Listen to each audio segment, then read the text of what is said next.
আসছিল দেখেন 15 সালে আসছিল 6 নম্বর অঙ্কটা 4 মার্কের জন্য।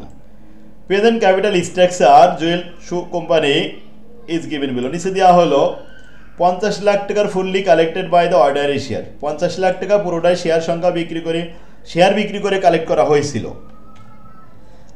এখন 50,000 শেয়ারের দাম 100 টাকা করে ছিল।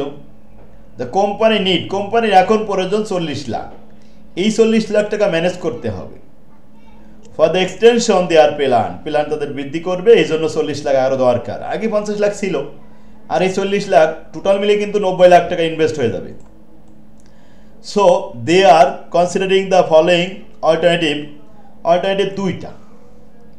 দুইটা সোর্স থেকে তারা ম্যানেজ করতে পারবে এই 40 লাখ। তো আমরা প্রথমে আগে একটু ওয়ার্কিংটা সাজাই নেব উত্তরপত্রে। তার আগে একটু প্রস্ত আর একটু দেখায় যে বসে এক্সপেক্টেড ইবিআইটি যদি তারা 90 লাখ টাকা বিনিয়োগ করতে পারে পরে নতুন 40 লাখ সহ, তাহলে 8,50,000 টাকা ইবিআইটি আর্নিং হবে। Tax 20%, rate of interest 12%, preferred stock 6%, price per ordinary share 100 টাকা করে থাকবে। Calculate the EPS, make a comment on the basis of EPS এর উপর বেসিস করে এটা কমেন্টও তৈরি করে দেখাতে হবে। দুটো রিকমেন্ড করে এটা কমেন্ট রয়েছে, একটা রিকমেন্ডের পরে এই কমেন্ট। আগে ওয়ার্কিংগুলো করলাম। Working number 1, calculation of number of share. এই শেয়ারটা ওল্ড শেয়ারও আছে, নিউ শেয়ারও হবে। তো ওল্ড শেয়ার কত ছিল? 50,000 শেয়ার ছিল। 50,000 অলরেডি 1 2 দুই জায়গায় লিখে রাখলাম। আর ক্যালকুলেশন অফ ইন্টারেস্টও লিখলাম। ওল্ড ইন্টারেস্ট ছিল না এখানে, শুধুমাত্র অর্ডিনারি শেয়ার ছিল। আর ক্যালকুলেশন অফ প্রিফারেড ডিভিডেন্ড, সেটা অলরেডি 1 2 লিখে রাখলাম। এখন শুরু করলাম। অলরেডি 1 প্রস্তুতটা পড়লাম। 20 লাখ টাকা ডেপ্ট ঋণ করা হয়েছে, আর 20 লাখ টাকা অর্ডিনারি শেয়ার সাধারণ শেয়ার বিক্রি করা হবে। তাহলে আমাদের সাধারণ শেয়ার 20 লাখ ভাগ 100 মানে 20,000 শেয়ার, আগে ছিল 50,000, এই যোগ করে হলো 70,000।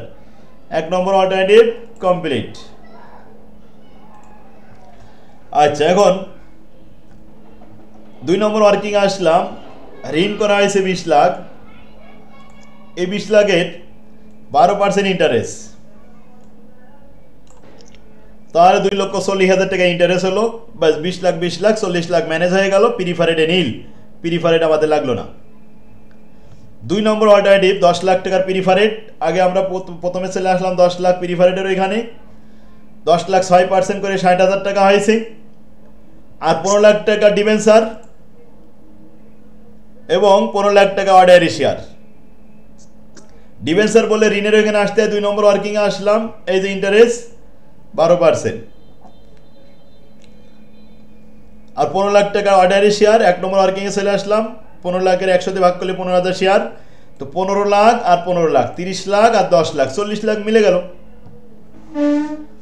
বাস, তাহলে শেয়ারের সংখ্যা আসলো টোটাল মিলে আগে 50 আর এই 15 মিলে 65,000, আর ইন্টারেস্ট এই হয়েছে 1,80,000। প্রিফারেড ডিভিডেন্ড 60,000 টাকা। প্রিফারেড স্টক এটা কি দিবেন স্যার? প্রিফারেড স্টক এটা কোনো ডিবেঞ্চার না, এটা তো অগ্রাধিকার শেয়ার। অগ্রাধিকার শেয়ারের উপরে সুদের হার আছে কত পার্সেন্ট? 6% হারে প্রিফারেড ডিভিডেন্ড দিতে হবে।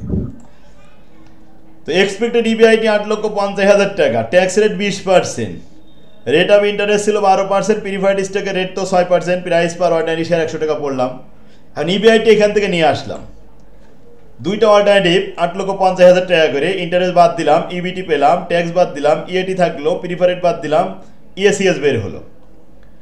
এরপর নাম্বার অফ শেয়ার দিয়ে ভাগ করলাম, ইপিএস পেয়ে গেলাম। ব্যাস, ওকে। ইপিএস 60 টাকা 97 পয়সা, 7 টাকা 32 পয়সা। এখন 7 টাকা যেটা এটাই ভালো।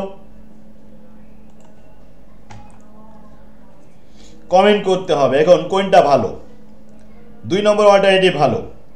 We should select alternative 2 for this company because their EPS is higher than any other alternative.